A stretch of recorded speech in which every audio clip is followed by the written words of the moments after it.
paksa Amerika Serikat untuk hormati kedaulatannya di Laut Cina Selatan, tapi Tiongkok malah injak-injak Natuna Utara. Tiongkok desak Amerika Serikat untuk tidak ikut campur dan menghormati kedaulatannya di Laut Cina Selatan. Selama ini Amerika Serikat memang kerap ikut campur dalam urusan Cina terkait kisruh perebutan wilayah di Laut Cina Selatan. Amerika Serikat berusaha membantu negara yang wilayahnya diklaim oleh Cina. Cina pun tak ingin diam begitu saja. Dia seolah tak terima dan memperingati Amerika Serikat untuk tidak ikut campur. Namun tindakan Cina ini memang tidak bisa dibenarkan lantaran hal ini menimbulkan kerugian pada negara lainnya di kawasan Laut Cina Selatan. Bagaimana tidak, Cina seenaknya melakukan klaim atas wilayah perairan yang bukan menjadi miliknya.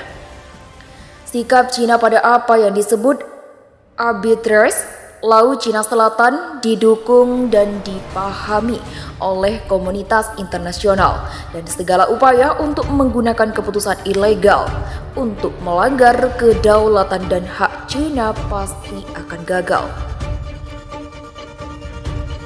Cina juga mendesak Amerika Serikat untuk berhenti menimbulkan masalah dan mengganggu hubungan antar negara di kawasan itu, kata Kementerian Luar Negeri Cina Wang Wenbin pada Rabu. Sehubungan dengan putusan arbitrage, Kementerian Luar Negeri Tiongkok dengan sungguh-sungguh menyatakan pada tanggal 12 Juli tahun 2016 bahwa putusan tersebut batal demi hukum dan tidak mempunyai kekuatan mengikat. Cina tidak menerima atau mengakuinya, kata Wang. Menteri Luar Negeri Amerika Serikat Antony Blinken memperbarui seruan ke Cina untuk mematuhi putusan arbitrage tahun 2016 di Laut Cina Selatan. Media melaporkan pada hari Selasa, yang juga menandai ulang tahun ke-6 dari apa yang disebut putusan itu. Kami menyerukan lagi kepada publik rakyat Cina untuk mematuhi kewajibannya di bawah hukum internasional dan menghentikan perilaku provokatifnya, kata Blinken kepada dikutip dari The Diplomat. Sikap Cina didukung dan dipahami secara luas oleh komunitas internasional, dan setiap upaya untuk menggunakan keputusan ilegal ini untuk melanggar kedaulatan dan kepentingan Cina pasti akan gagal, dan Cina pasti akan merespon sesuai dengan hukum, kata Wang. Juru bicara itu juga menunjuk bahwa Amerika Serikat sebagai negara ekstrateritorial mengabaikan fakta dan latar belakang sejarah dari pertanyaan Laut Cina Selatan, melanggar dan mendistorsi hukum internasional, dan melanggar janji terbukanya bahwa ia tidak akan memegang pendirian apapun tentang kedaulatan dari Laut Cina Selatan. Itu juga mencoba gangguan hubungan negara-negara regional dan menyambut perdamaian serta stabilitas regional, dan tindakan itu sangat tidak bertanggung jawab, katanya. Cina mendesak pihak Amerika Serikat untuk menghormati kedaulatan dan kepentingan Cina di Laut Cina Selatan dan berhenti menimbulkan masalah dalam masalah tersebut, serta menggunakannya untuk mengganggu hubungan negara-negara kawasan.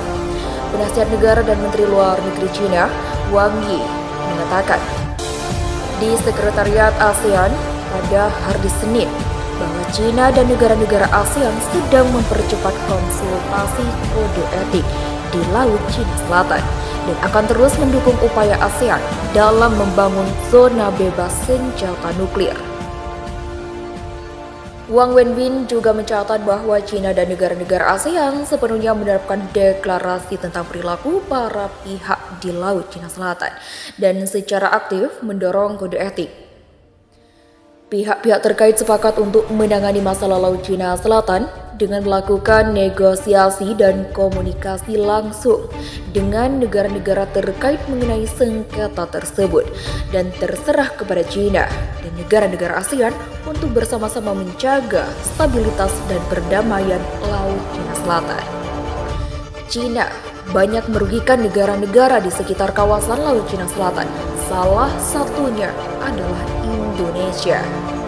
Cina mengatakan bahwa kawasan Laut Natuna Utara adalah satu bagian dari negaranya. Klaim Cina didasarkan pada Nine Dash Line atau 9 garis putus yang mengatakan bahwa Laut Natuna masuk ke dalam teori itu.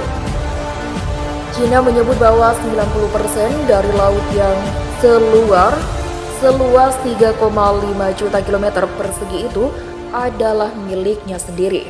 Atas dasar keyakinan ini, Cina merasa dirinya punya hak untuk melakukan aktivitas di Laut Natuna.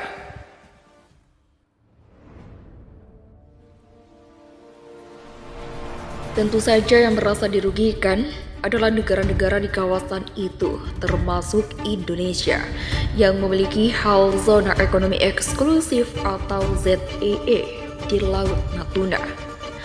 Negara-negara yang merasa berdaulat atas wilayah yang digelar Nine Dash Line Cina pun merasa harus mempertahankan ZEE mereka.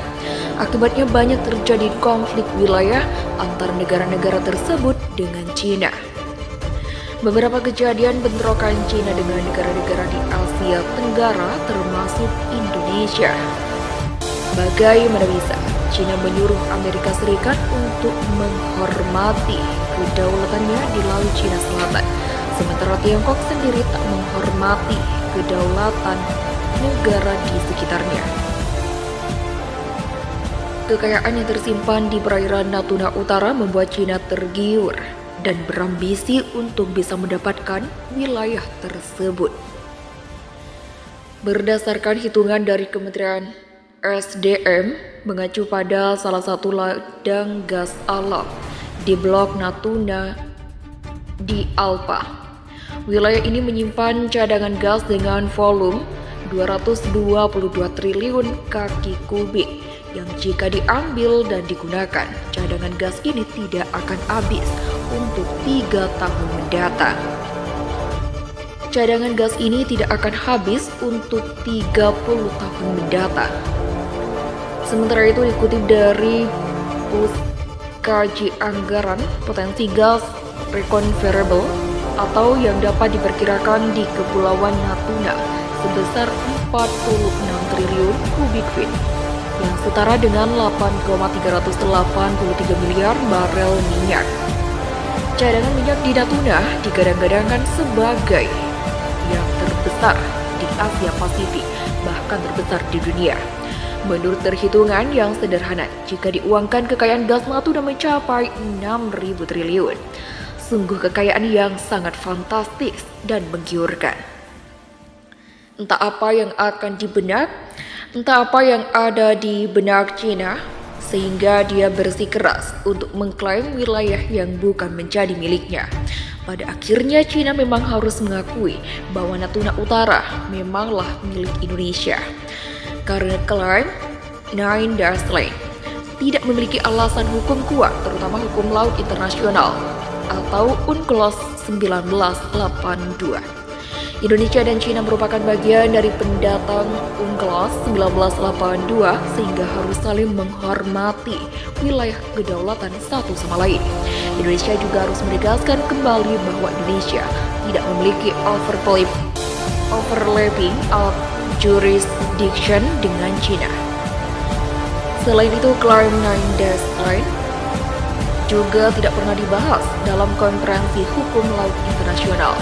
Nine Dash Line juga bertentangan dengan UNCLOS 1982 yang dimana diputuskan melalui ruling Tribunal UNCLOS tahun 2016. Berdasarkan pasal 47 ayat 1, 2, pasal 55 dan 57 UNCLOS 1982 tentang hukum laut, perairan Natuna Utara adalah bagian integral dari wilayah negara Kesatuan Republik Indonesia atau NKRI dari negara lain tidak berhak untuk mengklaim wilayah tersebut, apalagi mengeksplorasi dan mengeksploitasi kekayaan lautnya sebagaimana yang dilakukan oleh nelayan-nelayan Cina yang dikawal oleh kapal Coast Guardian.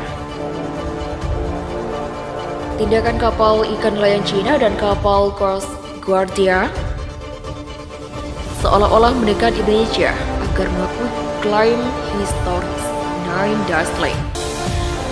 Namun Indonesia bukanlah negara yang lemah yang bisa ditumbangkan begitu saja. Indonesia akan berjuang sekuat tenaga untuk tetap mempertahankan kedaulatan negaranya. Menilik sejarah lahirnya Konferensi PBB tahun 1982 tentang hukum laut. Baik konferensi sebelumnya, Konferensi PBB 3 tahun 1982, yaitu Konferensi PBB 1 tahun 1958 dan Konferensi PBB 2 tahun 1960. Cina tidak pernah sama sekali mengusungkan agar klaim historisnya Nine Dash Line untuk dibahas dan dimasukkan dalam Konferensi PBB tentang hukum laut, serta dalam perjanjian dengan negara-negara yang perairannya overlapping atau tumbang tindih dengan perairan yang dianggap sebagai klaim historis Nine Dash Line Cina. Pada tahun 2016, klaim Cina di Laut Natuna Utara sebenarnya sudah dianggap melanggar hukum internasional. Pengadilan Arbiters Permanen di Den Haag, Belanda, memutuskan semua klaim Cina di Laut Natuna adalah ilegal. Klaim Cina atas hak historis di Nine Dash Line Laut Natuna dianggap tidak memiliki dasar hukum. Keputusan ini disambut baik oleh negara-negara Asia Tenggara, khususnya Filipina, yang melopori pengajuan sengketa Laut Natuna Utara ke Pengadilan Arbiters pada 2013 silam. Setidaknya terdapat 5 negara ASEAN yang bersengketa dengan Cina di Laut Natuna Utara, yakni Vietnam, Filipina, Brunei, Malaysia, dan Indonesia.